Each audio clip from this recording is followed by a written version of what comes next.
The first car that slowed was a rusted Ford with a bumper sticker reading, "God bless America, and all who defend her." The driver, an old rancher with a face like weathered leather, eyed me through the cracked window. "Where you headed, son?" His voice was gravelly, laced with that Midwest suspicion that could turn to kindness or cruelty in a heartbeat. "Anywhere but here," I muttered, wiping my face on my sleeve. He nodded, like he'd heard it 1,000 times, and jerked his thumb toward the passenger seat. I climbed in, the vinyl seat sticky against my thighs, and we rode in silence for what felt like miles. His name was Earl, a Vietnam vet who'd lost a leg to a mine and a son to meth. By the time we hit Salina, he'd bought me a burger at a roadside diner, the kind with fluorescent lights buzzing like angry hornets overhead. "You runnin' from something?" he asked, ketchup staining his napkin. I stared at the Formica table, tracing the gouges left by forks and knives from arguments past.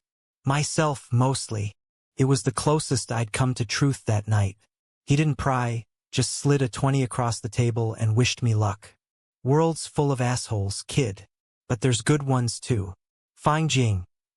I hitched my way east, thumb out under sodium lamps that turned the world yellow and unforgiving. Wichita blurred into Topeka, then Lawrence, where a college kid in a VW van picked me up, blasting Springsteen and talking about Kerouac like he was scripture. On the road, that's where you find God, man, or whatever the hell you're looking for. We shared a joint under the stars that night, parked on a bluff overlooking the Kansas River, and for a moment, I forgot the ache in my chest. But morning came with a hangover and a reminder. I was still invisible, still adrift. By the time I crossed into Missouri, my backpack felt heavier with every mile, not from weight but from the stories I'd started telling myself. The ones about how Mom might call the cops, how my little sister Ellie would cry herself to sleep wondering where her big brother went. Dad's face haunted me. That red-veined rage when he'd burst into my room after overhearing my confession. The vein in his forehead pulsing like a warning siren. "This ain't how we raised you, boy. This is sin. Plain and simple." Mom had just stood there, hands wringing her apron, tears carving rivers down her cheeks, but no words to stop him. St. Louis welcomed me with the arch gleaming like a silver scar against the skyline. A promise of something bigger. I crashed in a shelter downtown, the kind where the air smelled of bleach and broken dreams. Bunks stacked like coffins, men coughing through the night, vets, runaways, folks who'd bet wrong on the American dream. That's where I met Jamal, a black guy my age with dreads tied back and eyes that saw too much. He was fleeing his own hell, a foster system that chewed up kids like us and spit out statistics. We bonded over instant coffee that tasted like regret. "What's your story?" he asked one dawn, as the city woke with horns and sirens. I told him, halting at first, then spilling like a dam breaking. The farm in western Kansas, the church potlucks where I'd steal glances at the quarterback's brother, the night Dad found the crumpled note I'd written to no one. "I think I like boys. What does that make me?" Jamal listened, no judgment, just a nod. "Makes you human, Kev. Same as me." He got me a gig washing dishes at a soul food joint in the Central West End, where the tips were decent and the owner, Miss Lorraine, fed me collards and cornbread like I was her own. "You got fire in you, child," she'd say, patting my hand with one that bore the weight of civil rights marches. "Don't let the world snuff it out." Nights, Jamal and I would walk the streets, dodging cops and catcalls, dreaming aloud about Chicago or New York, places where we could breathe without apology. But dreams have a way of cracking under pressure. One rainy afternoon, as I scrubbed pots until my fingers pruned, the radio crackled with a news snippet. "Missing teen from rural Kansas. Kevin Harlan, 17, last seen." My heart slammed against my ribs. They were looking for me, not to welcome me home, but to drag me back to that farmhouse prison, to fix what wasn't broken.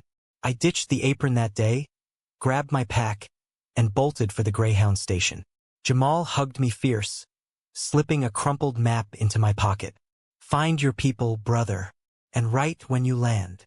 The bus ride to Chicago was a blur of flatlands giving way to steel and glass, the engine's rumble a lullaby for the weary. I arrived with $8 and a resolve hardening like cement.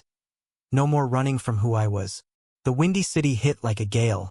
Skyscrapers clawing the sky. Lake Michigan churning gray under perpetual clouds. I found a youth hostel in Boys Town, the neighborhood's rainbow flags fluttering like defiant banners. It was there, amid the drag shows and dive bars, that I first felt the stirrings of possibility. Men held hands without flinching, laughed loud without shame. I was a ghost among them, but a willing one. My first job was stocking shelves at a corner bodega. The owner, a grizzled Cuban who called me Mijo, and taught me to roll cigars on slow afternoons. Nights, I'd wander Halsted Street, nursing a soda at and Sather's, watching couples, real couples, share cinnamon rolls and stolen kisses. One evening, as snow flurried like confetti, I caught sight of him across the diner. Tall, with shoulders broad from some manual labor, hair the color of harvest wheat, laughing at something his buddy said. Our eyes met and time stuttered. He smiled. A slow, knowing curve that said he'd seen my kind before, and it didn't scare him. His name was Harrison. He slid into the booth opposite me uninvited, steam rising from his coffee like a peace offering. Mind if I join? Looks like you could use the company.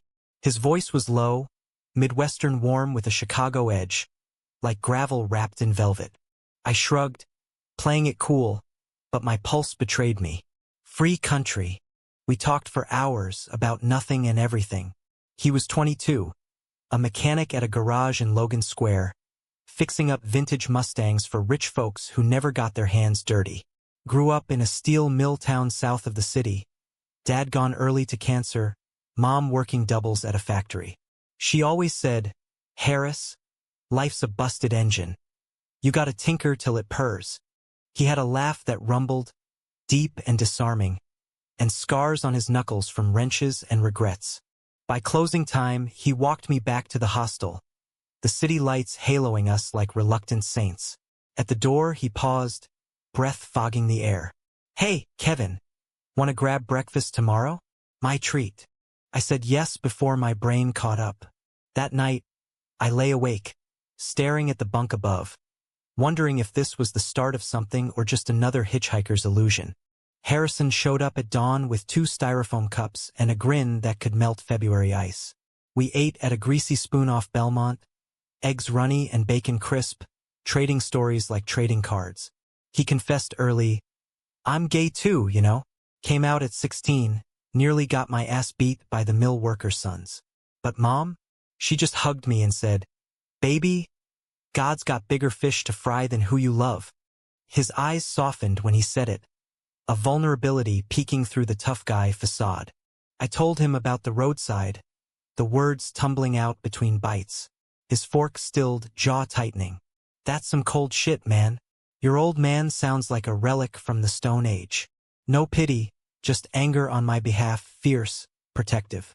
It felt foreign being cared for like that. We spent the day wandering, Navy Pier first, the Ferris wheel creaking as we rose above the lake, wind whipping our jackets. He pointed out the distant curve of the horizon. "See that? World's round, Kev. No straight lines, no easy paths." That became our rhythm. Days wrenching engines or shelving cans, nights exploring the city's underbelly. He took me to his favorite spots, a jazz club in Wicker Park where saxophones wailed like lost souls, a hidden garden in Lincoln Park where fireflies danced in summer haze. Harrison moved like he owned the streets, broad-shouldered confidence that drew eyes, but he never flaunted it. With me, he was gentle, a hand on my lower back guiding me through crowds, fingers brushing mine under diner tables until one night, in the shadow of the bean, he leaned in and kissed me. It was soft at first, tentative like testing cracked ice, then deeper, his stubble rasping against my skin, tasting of coffee and possibility. My knees buckled, and he caught me, laughing low. "Easy there, cowboy. We've got time." Time. The word lodged in my throat. How much did I have, really? With my face still on missing posters, faded now but lingering, we fell into each other like gravity's pull. His apartment was a third-floor walk-up in Ukrainian Village, walls papered with automotive posters and shelves sagging under car manuals. The bed was a futon that smelled of motor oil and him, earthy, alive. Our love was a quiet fire, mornings tangled in sheets, him tracing the freckles on my chest like constellations. Evenings cooking spaghetti from a box, arguing over toppings while the radio played Dylan. "You're my anchor, Kev," he'd murmur, head on my pillow. "In this storm of a life." But anchors drag too. 3 months in, the past surfaced like a bloated corpse. A letter arrived at the bodega, forwarded from the hostel, postmarked Kansas. Mom's careful script. "Kevin, honey, we're so worried. Dad's sorry. Come home. We can talk. Ellie misses you." My hands shook as I read it under the store's flickering fluorescence. "Sorry?" After the truck tires screaming into the dark? I crumpled it, but the words burrowed. Harrison found me later on a bench by the river, staring at the water's oily sheen. "What's eating you?" He sat close, thigh pressing mine. I handed him the letter. He scanned it, face darkening. "This a trap? Maybe. Or maybe. I don't know." The ache was a bruise reopening. Wanting the family I'd lost. Fearing the one waiting. He pulled me into his side, arm heavy around my shoulders. "You don't owe them shit. But if you need to face it, I'm going with you." I didn't go. Not then. Instead, we built our fortress higher. He taught me to change a tire, hands over hands on the lug nuts, grease smearing our laughs. I read him poetry from the library, Frost and Whitman under the covers, his head in my lap. Love like ours was rebellion, tender, defiant, stitching wounds we didn't name. Fall turned to winter, Chicago's bite sharpening. We strung lights on his fire escape, watched the first snow dust the alley like powdered sugar. One night, after a shift that left me bone-tired, he surprised me with tickets to a Bulls game. Nosebleeds, but the roar of the crowd drowned my doubts. Midway through, his hand found mine in the dark, fingers lacing tight. "This is us, Kev. Real as it gets. But reality has teeth."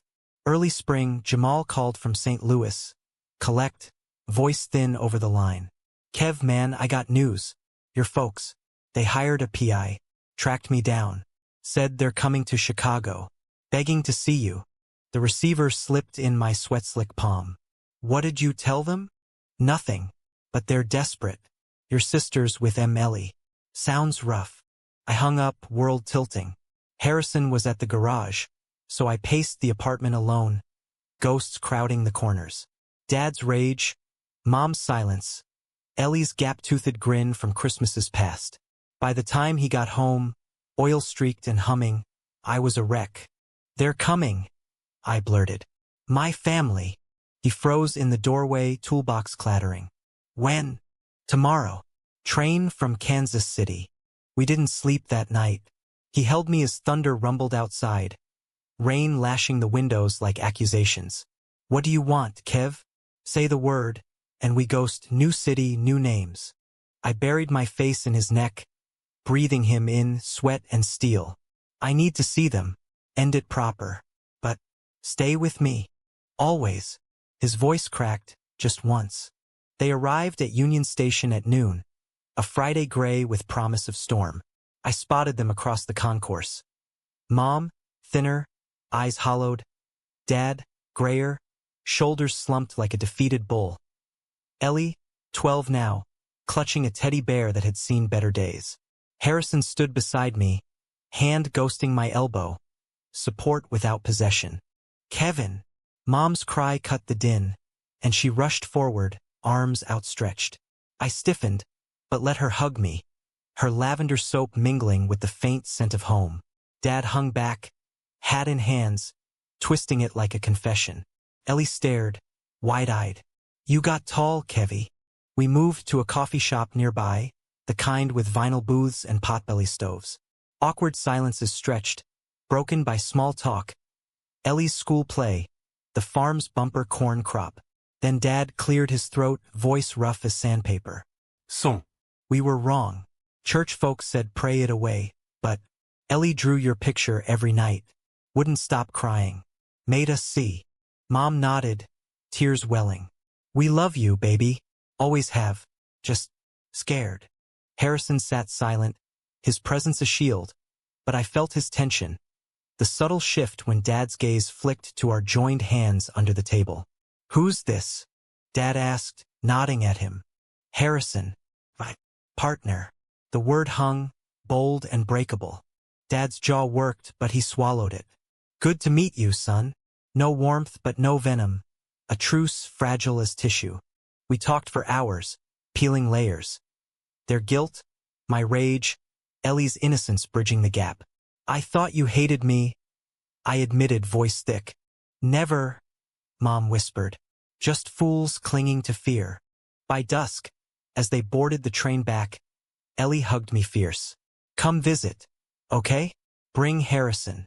He makes you smile like before." On the platform, Dad extended a hand, calloused, trembling. "Proud of you, Kevin, for surviving us." I shook it, the grip lingering. Harrison's arm slipped around my waist as the train pulled away, lights receding like fireflies fleeing. "You okay?" "Yeah." And I was scarred but mending. But peace is a liar. Weeks later, as lilacs bloomed and the city thrummed with summer's approach, betrayal slithered in. Started with a phone call from Jamal again. "Kev, heads up. Your dad." He asked about Harrison, where he works, his family. Like digging. I laughed it off, but unease gnawed. Then Harrison came home early one evening, face ashen, a crumpled flyer in his fist. "Found this on my truck, at the garage."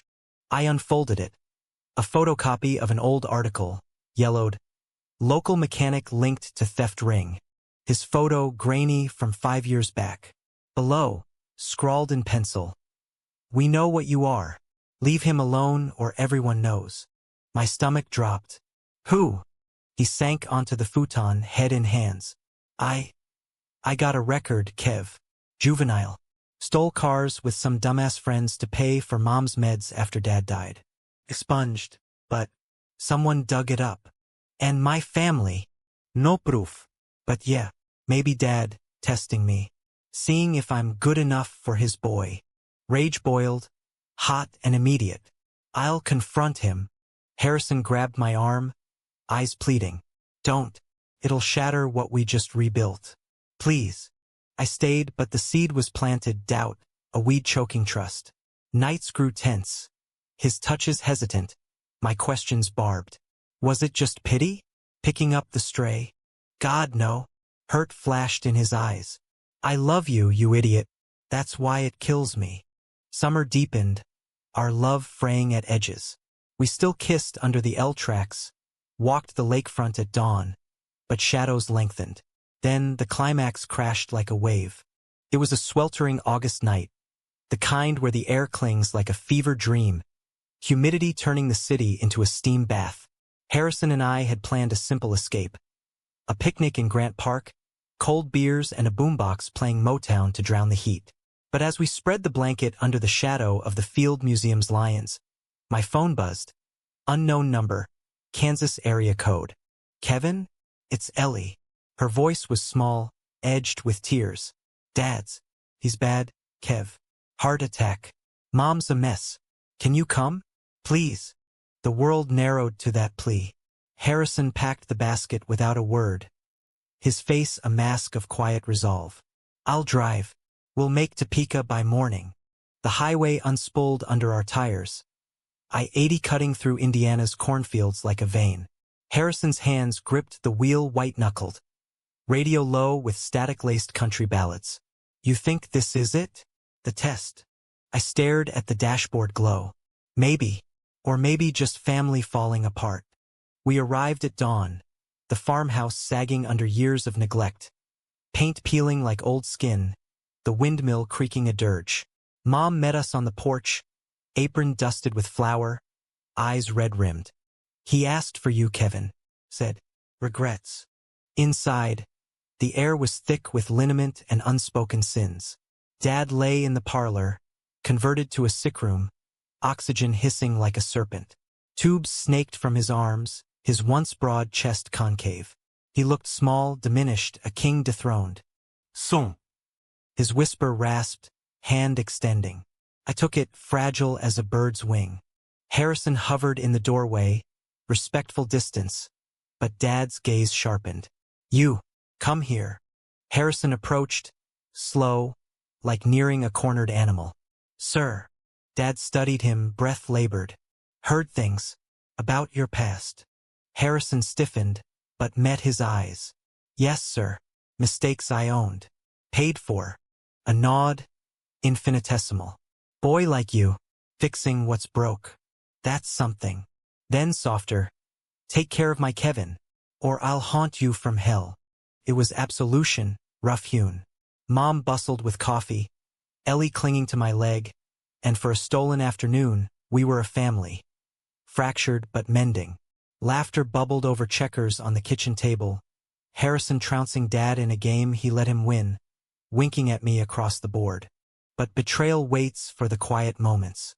That night, as cicadas chorused outside, I slipped to the barn for air. The same loft where I'd hidden my secrets, dreaming of boys who weren't there. Footsteps crunched. Harrison followed, his silhouette moon-silvered. Can't sleep? He asked, leaning on a post.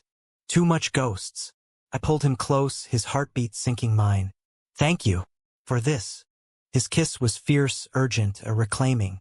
We sank into the hay, not for heat but for solace, bodies entwined in silent vow. Clothes stayed on, but souls bared. Whispers of fear, of futures we might build. Morning brought the hammer. Ellie burst in, face streaked, waving a letter. Kev, it's from the church. Dad sent it weeks ago. I snatched it, paper crisp as judgment. Addressed to Pastor Wilkins. My son Kevin's in Chicago with a man named Harrison Cole. Check his record. If it's bad, warn the boy. Save him from sin. The words blurred through tears. Betrayal, cold and calculated. Dad's truce, a ploy. Testing Harrison's worth. Weaponizing the past to pull me back. Harrison read over my shoulder, going still as stone. He outed me. To who knows who. Mom appeared, horrified. I didn't know. He was just scared you'd leave again. Scared. My voice cracked. He almost destroyed us.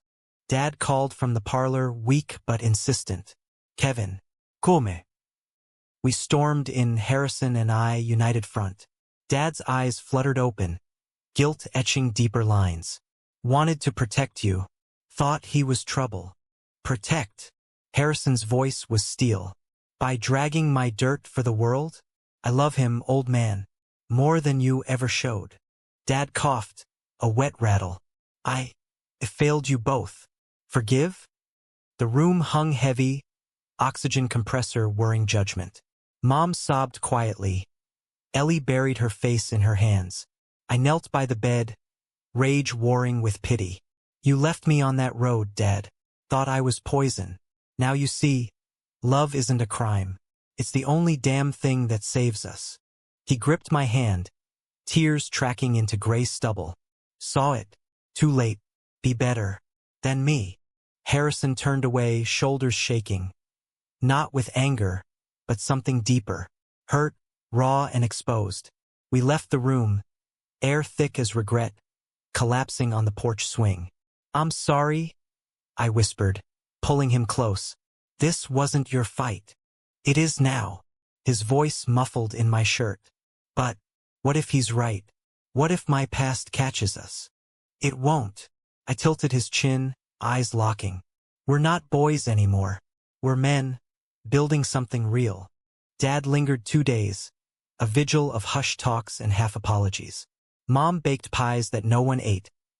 Ellie drew pictures of us all together, Harrison included, a crayon rainbow arching hopeful. When he passed, peaceful at twilight, the Kansas sky bleeding gold. We buried him in the churchyard, the same one that once condemned me. Pastor Wilkins read from Corinthians, Love bears all things. His gaze lingering on Harrison with something like grace. After, as mourners milled, Mom pulled me aside. Stay a bit? For Ellie. I glanced at Harrison, loading dishes into his truck. Quiet, contained. A week, then home. Chicago welcomed us back with autumn's crisp bite, leaves carpeting sidewalks in fire. But the letter's shadow lingered. Whispers started at the garage. Coworkers side-eyeing Harrison. A client pulling a job citing concerns. He shrugged it off, but I saw the toll. Longer hours, solitary beers after shifts. One night, after a slammed door echoed too loud, he confessed over takeout lo mein. Got a call today from some lawyer in Kansas. Says your dad left a fund for you, but condition, cut ties with undesirables. Me included. The chopsticks snapped in my fist. He planned this, even in death. Harrison's laugh was bitter. Classic. Dead men tell no lies, but they sure as hell leave traps. Rage propelled me to the phone, dialing Mom. What the hell, Ma? A bribe to ditch the man I love. Silence, then a sigh. He wrote it years ago before. Everything. I can fight it. Do it. I hung up, chest heaving, and found Harrison staring out the window at the L rumbling past. We're done with them. All of it. He turned, eyes searching. And us?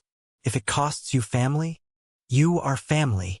I crossed the room, cupping his face. The one I chose. We made love then, not desperate but deliberate. Slow explorations, reaffirming boundaries. His body over mine, weight a promise. My fingers mapping scars, turning shame to strength. Afterward, tangled and spent, he whispered, "Marry me, Kev, not legal yet everywhere, but ours." Tears pricked. Yes. Winter descended, a blanket over wounds. Mom won the will challenge. Funds released unconditional, a gesture of her own redemption. Ellie visited for Thanksgiving, wide-eyed at the city. Harrison teaching her to change a spark plug with glee. Uncle Harris is cooler than Dad, she declared, hugging us both. But climax brewed in the new year. January's ice storm glazed the streets, power flickering like a pulse. Harrison's garage flooded, jobs drying up. I picked up extra shifts at the bodega, feet aching. Tension simmered. Snapped words over bills. Silences heavy as snow. Then, the call. Anonymous, voice distorted. Harrison Cole? We know about the cars. The thefts. One word to the boss, and you're done. He traced it to Kansas. A cousin of Dad's, church hardliner, avenging family honor. The betrayal echoed. A final gut punch from the grave. Harrison broke that night, pacing the kitchen, fists clenched. I can't drag you down, Kev. Maybe. Space. No. I blocked the door, heart pounding. We face it. Together. He deflated, sinking to the floor. I joined him, backs to cabinets, holding on as the storm howled.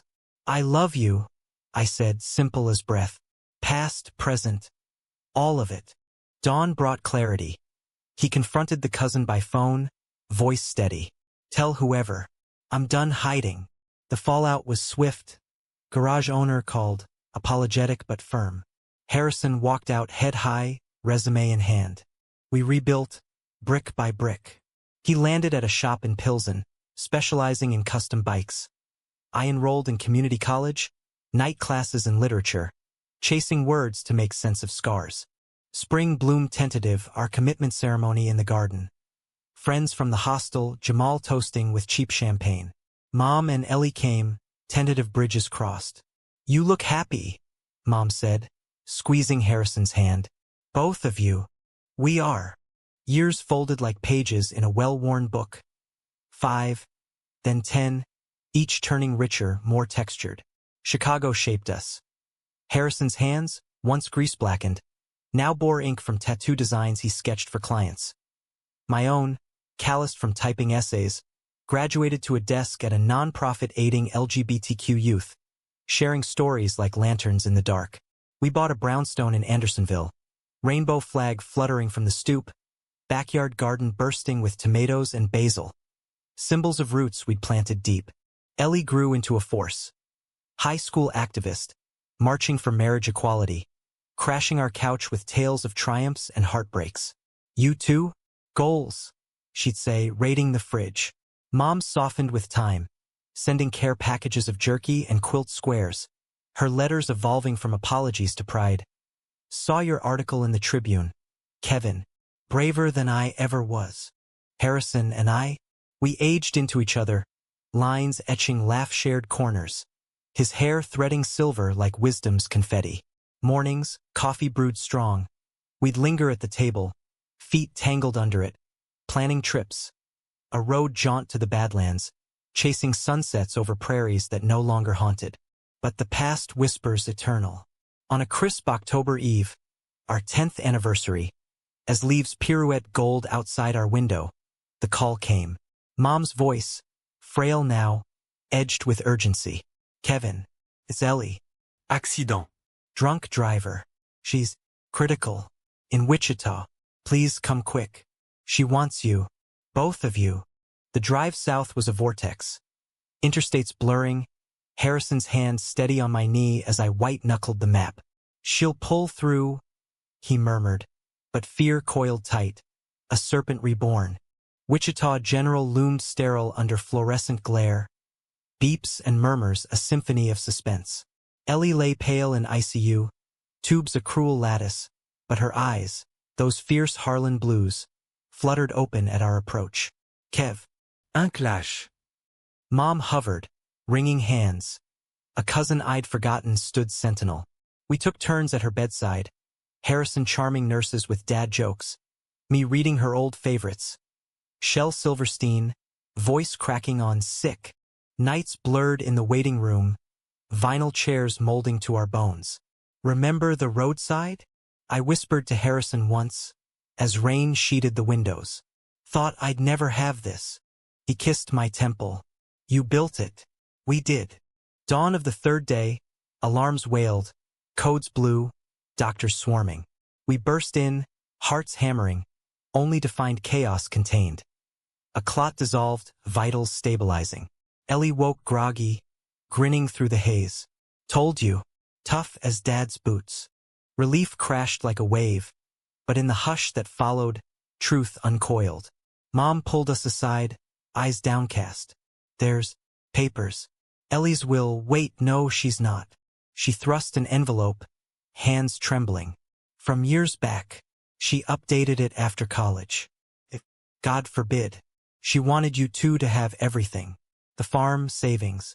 Said you're her real family. Harrison's brow furrowed. Why us? 'Cause you showed her love without strings. No sermons, no conditions. Mom's voice broke. She begged me to see the men you'd become. After Dad, I was blind. Now I see. Tears welled, not of sorrow but grace. A humanistic hymn to forgiveness earned. Ellie recovered slow, but sure. Rehab in our guest room, Harrison rigging a pulley for her PT, me ferrying books and bad jokes. The farm sold piecemeal, proceeds seeding a scholarship in her name, for queer kids cast out, building new roads. Months later, as snow dusted the city anew, Ellie walked unaided down our block, cane tapping rhythm like applause. You saved me, bros, she said, linking arms. All of you. We gathered that Christmas, Mom, Ellie, old friends around a tree strung with lights and ornaments. A tiny truck for the roadside, a wrench for Harrison's hands, a rainbow for us. Toasts rang, to survival, to love's quiet revolutions. Harrison caught my eye across the flicker, his smile, that same slow curve from in Sathers, deepened by decades. Still my anchor? Always. I leaned in, kiss light as promise. Life's no fairy tale, no tidy bows on scars. Betrayals linger like faint echoes, doubts whisper in weak moments. But we choose daily, to hold, to heal, to humanize the broken parts. In America's vast, flawed heart, we'd carved a space, gay, unapologetic, enduring. And in that, redemption. Not from others' pleas, but from the man I'd become. Stronger, whole, loved. The end? Not just the next mile marker on a road we paved ourselves.